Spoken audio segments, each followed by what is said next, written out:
I call the order of the meeting of the Verona Plan Commission for Monday, August 4th, 2025 at 6:30 PM. We'll begin with the roll. Harrison, Here. Wood, Here. Powers, Here. Diaz, Here. Taylor, Here. Swanson, and Hankard. Here. All right, we got enough for a quorum, so that's great. We can proceed. We'll move on to item 3, which is public comment. If any members of the public wish to speak, now would be the time to do so.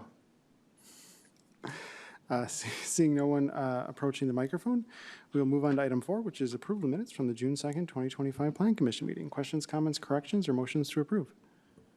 Commissioner Powers. I'll move to approve. Motion by Commissioner Powers. Is there a second? Seconded by Commissioner Wood. Last chance for corrections. Seeing no hands. All those in favor of approving the minutes from the June 2nd, 2025 Plan Commission meeting, say aye. Aye. Aye. Opposed, no.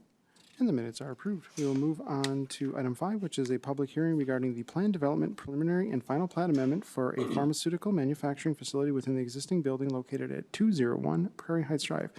Before we get into the public hearing, Mr. Sievertson, can you give us a brief overview of where we're at? Yes, thank you. Public hearing is being held for the preliminary and final plan development request for a pharmaceutical manufacturing facility at 201 Prairie Heights Drive. A legal notice was published in the Verona Press. Personal notice was sent to properties within 250 feet, and a sign was posted in front of the subject property.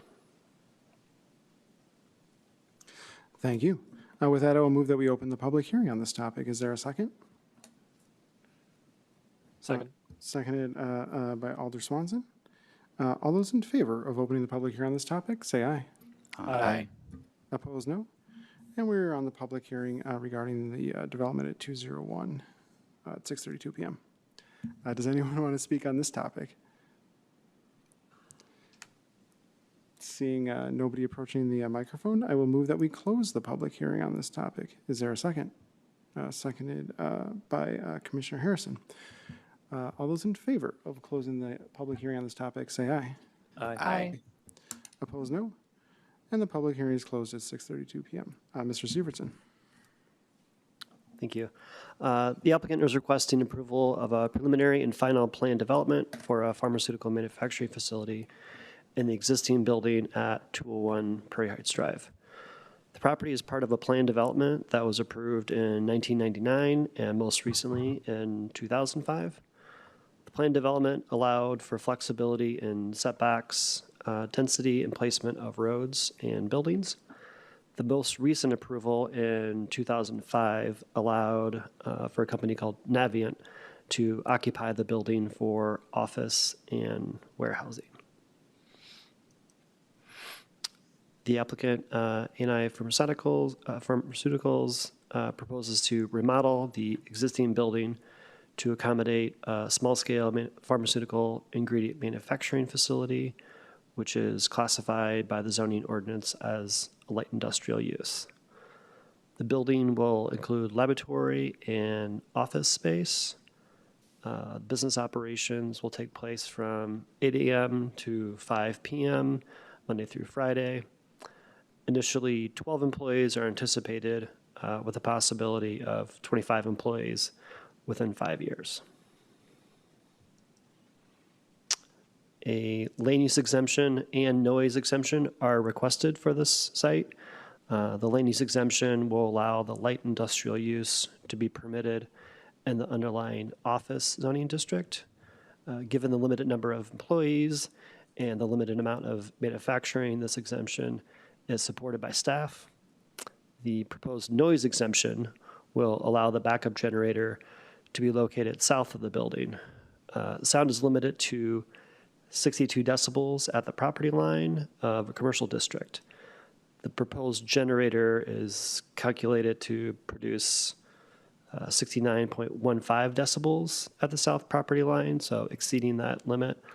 The sound measurements at the other property lines, so the east and the west, where the other, you've got a residential building to the west and commercial building or commercial property to the east, both those sound measurements are conforming. The applicant has taken steps to reduce the sound of the generator by adding a sound attenuated enclosure Given the exemption is requested along the property line shared with the highway, and that the generator will be located far away from adjoining residential and other commercial uses, staff is supportive of the exemption. Staff recommends the Plan Commission recommend approval of the request with the conditions stated in the report. Thank you for that explanation. Questions, comments, or motions on this item?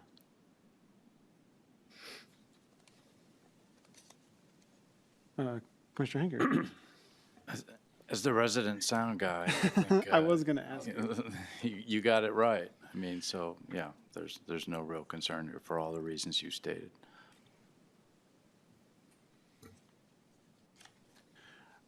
Any other questions or comments or motion? Commissioner Harrison. I just want to mention when I saw that there was going to be a loading dock on the residential side, I was a little bit hesitant, but the design that they brought forward, I think looks really great, and I think I just wanted to say that I appreciate it. It's great. Thank you. Other questions, comments, or motions on this item?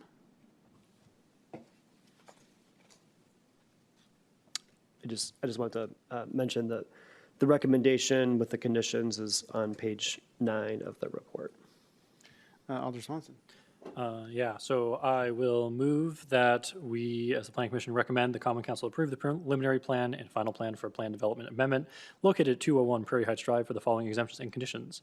1, a land use exemption for a light industrial land use for a pharmaceutical manufacturing operation that is specific to this property. And 2, a noise exemption may be granted after the applicant supplies options to dampen the noise levels along the southern property line for the generator solely for this property. And 3, the approval shall become effective upon the applicant gaining administrative approval to screen the outdoor generator.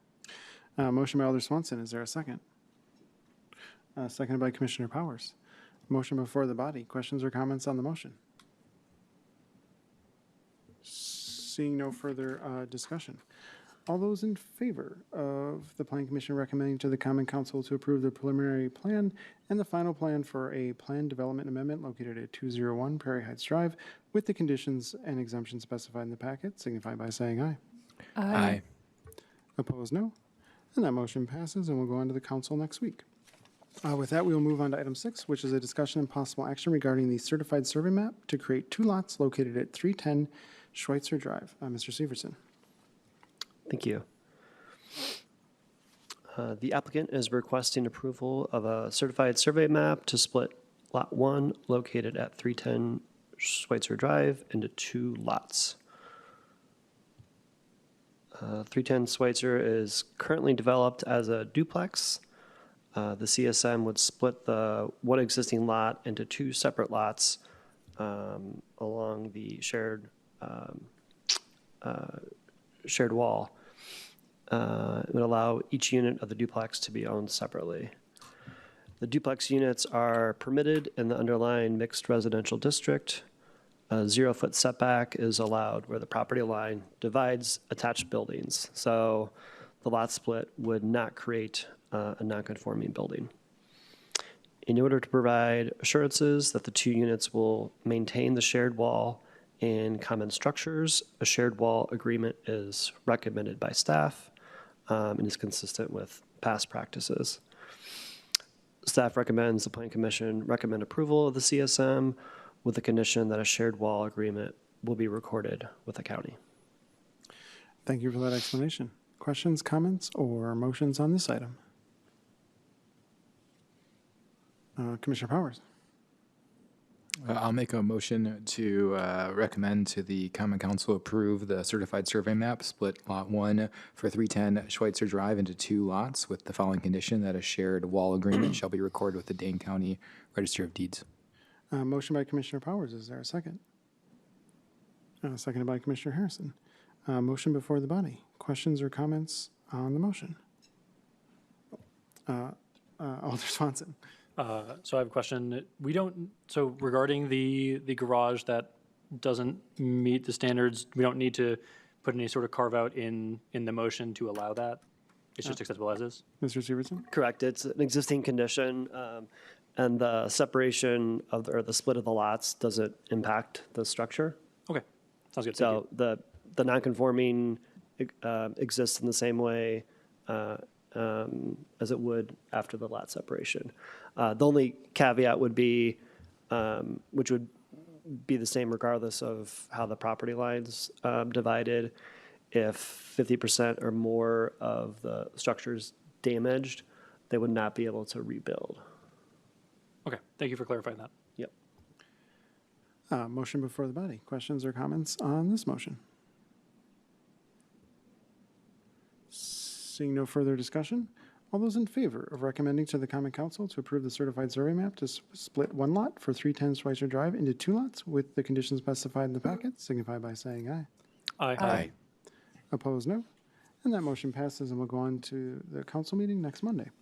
With that, we will proceed to item 7, which is a discussion and possible action regarding the state of the community report for the existing conditions regarding the comprehensive plan and next steps. Mr. Sievertson. Thank you. So feel free to ask questions throughout this. Probably be easier to stop and answer the questions when we're on the specific topic. But today, presenting the state of the community report for Envision Verona. So the city's comprehensive plan rewrite, Envision Verona, has completed the first of 2 phases. So phase 1, which is titled Listen and Learn, focuses on understanding how the community views Verona today and how it envisions its future over the next 10 to 30 years. The summary of this work to date is contained in the State of the Community Report, which was recently posted to the project website. And it'll be posted on the main page, and we're sending out a press release as well. So there are 4 parts to the report. Part 1, setting the stage, and this provides the purpose, history, and context for the comprehensive plan. I think most of you understand what a comprehensive plan is, and some of you were even on the previous rewrite. So I won't go into too much detail, but it is something that's required by state statute, and there's very specific guidelines on what it's supposed to include. Part 2 is community voices, and this is a summary of what we heard from the community, both in person, and online, and at our open houses. Part 3 is the community profile. So this is more of the data analysis and inventory. And then the issues and opportunities are kind of the key takeaways. So if you're only reading one part of this report, this would probably be the most helpful section as it relates to kind of where are we going next as part of this comp plan.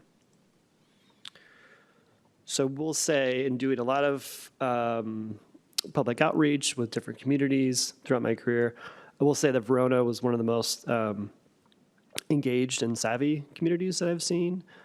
Maybe it's because of just all the development that Verona has had, and it's on kind of top of mind for a lot of people, but I was really encouraged to see how many people were engaged with the process and really had good, insightful comments. So that was really helpful to myself and the rest of the team. The map below shows just some of the 1,600 comments that were shared on our project website.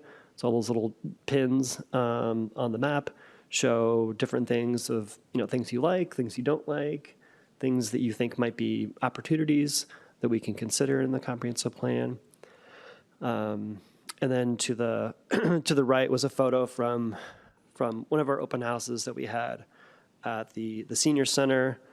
And unfortunately, I don't know if the photo does it justice, because there was quite a bit of line of people waiting to kind of go through this line. And actually, if you go on the upper section, you might know that guy right there, Mike Hakard. So, but it was really fun, and actually I really enjoyed it. We were there for 2 hours, and there were people asking questions the entire time. So it was really, really enjoyable. The local news was there providing some coverage, so it was a really, really fun event. We met the public in person at 2 open houses and had many stakeholder interviews.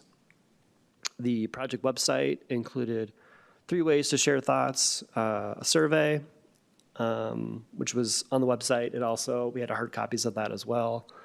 There was the web map that I just showed with all the pins, and then the Post-it comments. Kind of see that down here at the kind of bottom. That was an example of what the Post-it comments look like. And of those, we had 758 surveys completed, 589 pins were placed on the map, and 1,078 Post-it comments were received. So with all this discussion, some of the major topics and themes that we heard about, probably most of these are not a big surprise, but transportation and mobility.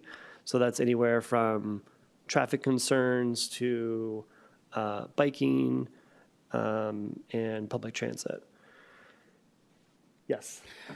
So I guess what's being done with some of these comments? Like I see this one right now. It says create a dedicated all-weather corridor so bikes don't have to share routes with cars. That sounds like a great idea. What are we doing about that?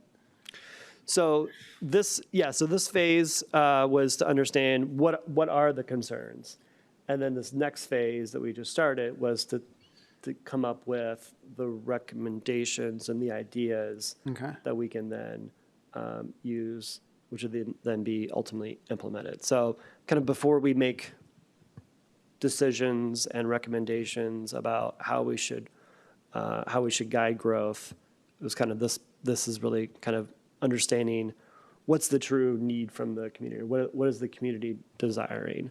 So, I mean, there are a lot of specific comments, and the plan's ultimately not going to be able to address all of the comments, but the idea is to take those ideas and those concerns that we've heard, and focus on the ones that have really been the major issues. And so of those, it was transportation and mobility, parks, recreation, and community spaces. So that was maybe not surprising for those that have lived here for a while, but I don't think it's super common that parks, recreation, and community spaces are kind of thought of as being such an amenity, and they are in Verona. And so it was something that was, of all the things that Verona is doing good at, it was seen as, from the community standpoint, as Parks and Rec were really standouts. And kind of continuing on that, we've got great services and facilities, but kind of expanding on those and making them even better was a focus.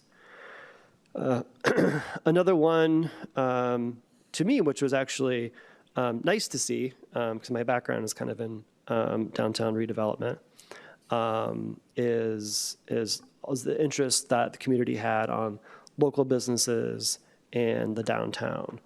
Kind of in my day-to-day role, I see a lot of development interest on the outside of the town, but it was nice to hear that so much of the community valued having a downtown and a common gathering space and kind of civic space for people to meet, both for dining and shopping and entertainment. And then lastly, again, no surprise, is housing and development. And that kind of just spans all the concerns that people have over housing affordability, but also real estate development in general and kind of how that looks, whether it be on the outskirts of town or infill projects or redevelopment projects.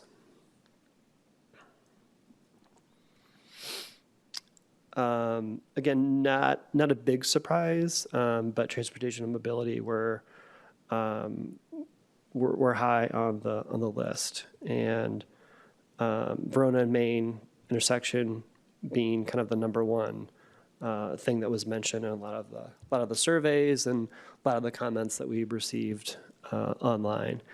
and it also kind of overlapped topics. So it wasn't so much if you ask people about traffic, what was their concern, but also there might be a question on just general question about downtown. I was like, well, I love downtown, but I don't like the I don't like the intersection.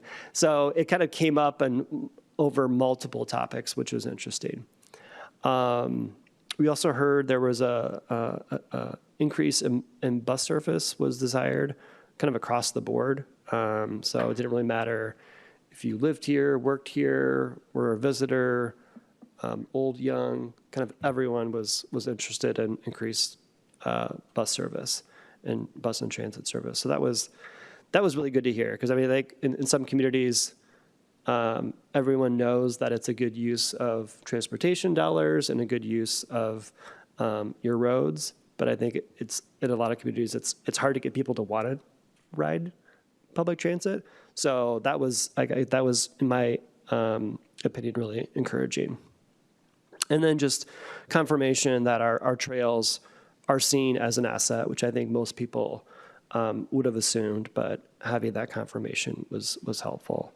But then with that, there was also some concerns raised about on-street bike and pedestrian safety, both at various intersections, but also on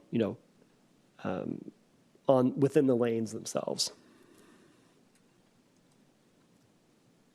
Again, I mentioned just the appreciation that the community voiced for the park and rec facilities, but also the desire to kind of enhance those. I think a lot of those were related to like lighting, restrooms, kind of just having it be something that can be used kind of throughout different seasons and throughout the day.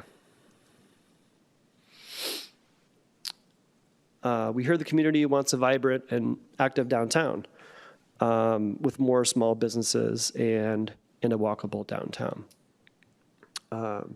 And I think it's good to point out that not all communities have the opportunity to have a central business district in a downtown, and I think Verona's fortunate to kind of have some of that infrastructure. And kind of taking advantage of that is something that has kind of come out of this plan, as it's been something that the community really seems to want. We also heard a preference for fewer fast food and chain stores. So people brought up like we have more stores like the Sousier or Atlas Good. People really like the idea of supporting a business where they know the owner, they know the people that work there personally. That was something that came up quite often. Again, it was no surprise that housing affordability was a concern. But it was interesting to see that a lot of people pointed out the desire to have housing where they can stay in the community, their entire life. So they can move here as a, recent graduate or a young couple. They can raise their family in a, 3 to 4 bedroom maybe house, but then also downsize maybe later on, and also have senior housing options. So, and I think that's important to think about as the community develops, because you want to make sure you're allowing for those opportunities at different parts of the town. Part 3, community profile. This was, again, more of the data analysis and the existing conditions inventory, and sort of provides a snapshot of Verona at a moment in time that can be used for benchmarking later on. I don't know if this is necessarily interesting, but we did see that the population, we all know the population's growing, but it's growing at both the kind of low end and upper end of the spectrum. So like both younger, but also older. So kind of like the in-between wasn't seeing as much of an increase. The median income was rising and continues to be above the county average. And we also saw household sizes getting smaller, which is kind of consistent with, you see a lot more apartments, one bedrooms being built, just because it's a need for this area. So under land use, what we found is, again, probably not super surprising, but the biggest expansion of land use has been for housing. Majority of the new developments are multifamily, although we do have a good mix, and we're trying to encourage a mix of housing types and styles.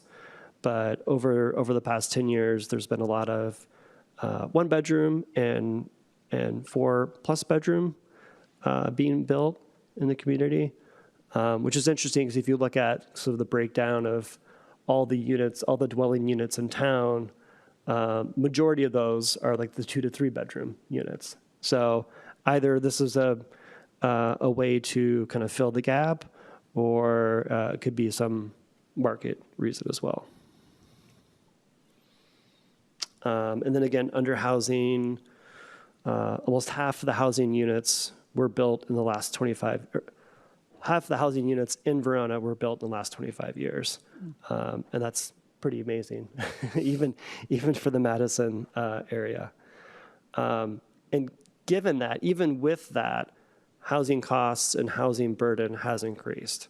So the kind of general thought is the more housing you have, the more supply you have, the less housing prices are going up. So, but even though we've built so much housing in the past 25 years, we're still seeing that housing burden.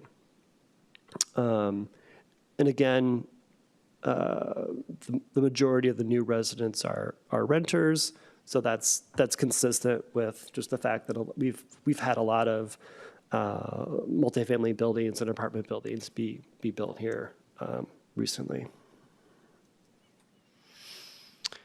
So, what do we do with all this information now that we've kind of completed the phase 1? So the next step is to kind of focus on what we've been hearing from the community and focus on those kind of priority topics and start coming up with recommendations. And a lot of those recommendations come from the ideas that we hear from residents and people that work here, people that visit here. We know that we need to focus on the downtown and in solving the balance between traffic congestion and bike and pedestrian safety, because those two can be at odds at times. And so understanding how we're going to maybe refocus where we're putting efforts. Also looking at with all the demand and interest in multimodal options. We're looking across. We see people from across the board want to see expanded options and improvements to bike and transit. So from that, we want to increase safety and accessibility of both the bike routes and increase transit options. We need to focus on ways to support a vibrant downtown. And this means creating an environment that encourages businesses to locate in the downtown, help to create commercial spaces that suit the type of businesses we want. So local businesses, restaurants, retailers. We also need to find ways to incentivize small businesses to locate in downtown. Small businesses sometimes have, a different barrier to entry than other businesses, and so helping them to kind of establish their business and grow their business. And there's already things that Verona is doing, which have been utilized by some of these businesses that we've been, meeting with and interviewing as part of the comp plan. So it's coming out that we are doing things that are helpful, but we can always find ways to improve on that. We know we need more housing, and kind of what's the best way to do that? How can we best use our resources? We're seeing that residential growth opportunities are expected to be on the east side of Verona, at least in the short term. Some of that's because of just the utilities are there. It's easy to expand into that area. It's also just a natural growth projection. You're kind of expanding into existing urban areas rather than expanding into, outwards.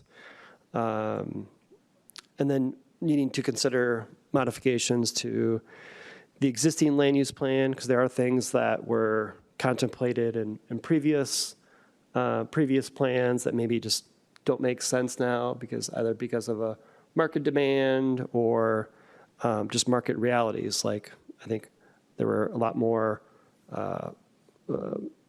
office expected in this area, kind of being more in line with what you see in Middleton along the Beltline.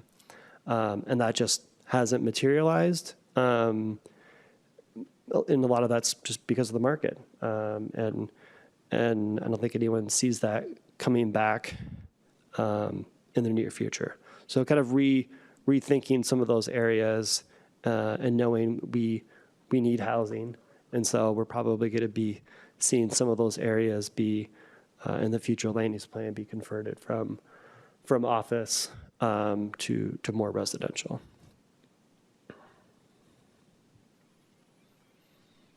So the next phase. So we're in phase 2. Technically now we completed the state of the community. So we've already been working on just internally working to develop strategies and ideas, and then those will be presented to the task force, and then eventually those ideas will come at a second open house later this fall. And then that will be further refined, and then ultimately the plan will come back to the Plan Commission for the Plan Commission's consideration. There may be some, changes based upon those comments, and then eventually it would go to the overall council for adoption. So if you kind of look at it, we're, about halfway through. Still have a lot of work to do, but really, really encouraged about just how the community has been involved in this process so far. So if there's any questions? Any questions for Mr. Sievertson? Commissioner Hankard. So right now, staff is working with MKSK to, as you said, develop some strategies, and you're going to present that to the task force. I guess I would like, as a planning commission member and not a member of the task force, I would say that for me, sitting here, like we're going to be apparently inundated with questions about that southeast area over the next X years. Do you support 750 apartments in this cornfield or that cornfield? And those are the questions that we are posed with. And so this plan kind of, if it does anything, it would help address that. Like, why would I say yes or no to this or that proposal in this or that location? And housing, and I mean, if I'm not mistaken, we're basically faced with a fire hose of housing need. Right, is Verona, like more people would want to move here than like we can practically support, or at least there's a great pressure. And so how do we respond to that pressure? And that pressure to me is going to come in the form of this cornfield and that cornfield and so yeah, please, as you work with MKSK, keep that in mind from my perspective. How do I answer that? Where do we do what question? Yep. I think staff shares that. All right, perfect. Thank you. Commissioner Powers, did you have your hand up?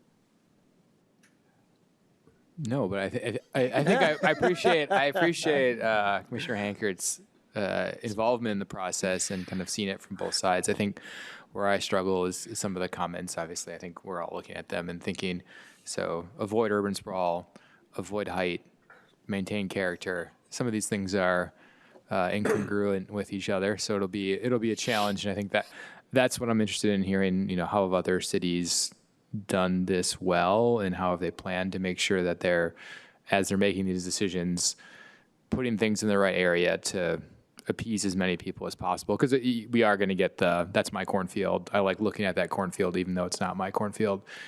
Challenge that we've had umpteen times in the past. It's going to continue. And then what to do with the existing infrastructure that is there that would potentially need to be replaced or moved or deconstructed to make some of these things possible. I think those are always challenges. Alder Swanson. Yeah, my thought was sort of along the last little bit that Commissioner Powers was mentioning, which was a lot of what it sounds like people want is going to require some growing pains involving things that are already in place. You know, how do we develop the downtown without, you know, messing up like the lot that Kismet's on, or, you know, encroaching on the Miller and Sons parking lot. You know, I will be interested to hear what MKSK can propose to us, working with city admin to develop solutions that will give the people what they want in terms of downtown development, downtown opportunity, improve traffic without also stepping on the toes of what's already there. And, you know, keeping the people that want Verona to change less happy as well. Though I think that they are a significant minority. I think people would rather have the development. Statistically, looking at what was pulled, people would rather have the development than stay the same. Any other questions or comments from the Plan Commission? Commissioner Taylor. So what is that last bullet point? Plan adoption. What does that actually look like? Does it come to us at some point? Does it go straight to the Common Council for approval, or? Davidson? Yes. So the final plan would come to the Plan Commission. Now, after it leaves the Plan Commission and goes to the council, potentially the council could make some modification, or ask for some modifications to it. So in theory, it could change, but you should be getting like a final document to look at. And do we have another time before then, or is that the one time that we view it as a commission? No, there would be the draft. So more of the kind of the framework as well. Okay, thank you. I call on myself real quick. I do want to stress, of course, that, you know, traditionally the Verona Common Council's been very respectful of property rights to people inside the city, and that, you know, we're not going to take any property away from anyone in downtown Verona unless they want to sell or unless they want to redevelop. You know, it's just one of those things you kind of got to work with people. I think that's the best way to kind of get all the contradictions together. If the property owner wants to sell and redevelop, you know, we would listen. And if they're like, no, I'm fine with my building, then we would accept that as well. We're not going to come in and eminent domain someone's parking lot or their historical property or anything like that. I do want to stress one thing that I think we need to be mindful of as the cornfields develop, is that we should try to get it right on the first try. There's areas in Verona that have, in my opinion, not been developed great, misaligned intersections, things that basically don't, as the city grew, it, you know, maybe when there weren't that many people here, it worked, but as soon as the city grew, it became either unsafe or impractical or anything else. And I think, you know, if we want things like protected bike lanes or safe streets, or, you know, just kind of mixed neighborhoods that have commercial, we got to at least put the things in place so it can happen right away. Because having to go back and retrofit it is basically impossible, or it's extremely difficult financially. So, you know, if we don't put in, you know, bike infrastructure, let's say, or walking and biking stuff and nature areas in the cornfield east of the city, they're probably not going to get put in. So it's one of those things that we have to talk to developers and city staff and just say, assuming it is, but if this is important to us, you got to put it in. So I think that's something we all need to be mindful of as the city kind of grows. But other questions or comments? Commissioner Hankard. Yeah, just echoing on that real quick, you're right. I mean, you think about Grandview and Wayland, there are already these kind of lines that go out there, and if you wanted to make some or even some nice path that comes into town from that whole area, think now while you're still moving big blocks around on the page. That sounds good. Other questions or comments from the Plan Commission? Just two things to add. Yes, of course, when you're talking about downtown, and to say, I guess, just to point out, when people say, or when planners speak, says, revitalize a downtown, that doesn't have to mean redevelop. You can find, and that's what I spent a lot of my career doing, taking existing buildings and existing structures, and finding a different, more suitable use to it. So it doesn't have to be redevelopment all the time. That's usually the quickest and easiest way to see those changes, but it's not always in the best interest of the community to do that. So there's multiple ways to kind of rethink a downtown without clearing out buildings, or as the mayor said, it's not, no communities are looking at wanting to do eminent domain. That's like the last case scenario. It's kind of like trying to figure out, work with the property owners and try and find ways that can help them make better use of their property. And then two, just going back to the point of, let's think about these things now. One great example of that is if you look at the intersection of Verona and Main, part of the reason it doesn't work is you've got one north-south street, main collector or arterial going through town, and so everyone essentially has to use Main if they want to get north-south, and that's obviously a huge problem, and that's kind of part of the reason why we struggle with that intersection. Now it's just, and we're stuck with that, unfortunately.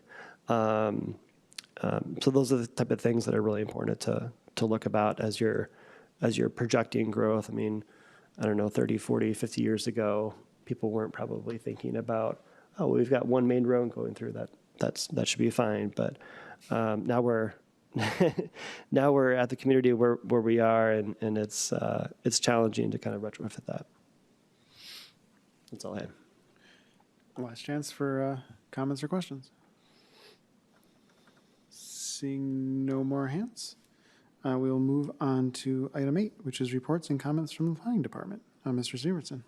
No further comments. And then I would just remind everyone that under 8B, our next meeting is Tuesday, not Monday, September 2nd, 2025. Yep. Unless anyone has any questions for Mr. Severson about planning generally. All right, seeing none, I will move on to item 9, which is adjournment. A motion to adjourn would be in order. Commissioner Wood. Motion to adjourn. Motion to adjourn by Commissioner Wood. Is there a second? Seconded by Commissioner Harrison. All those in favor of adjournment, say aye. Aye. Opposed, no. And we are adjourned at 7:13 p.m. Thank you, everyone.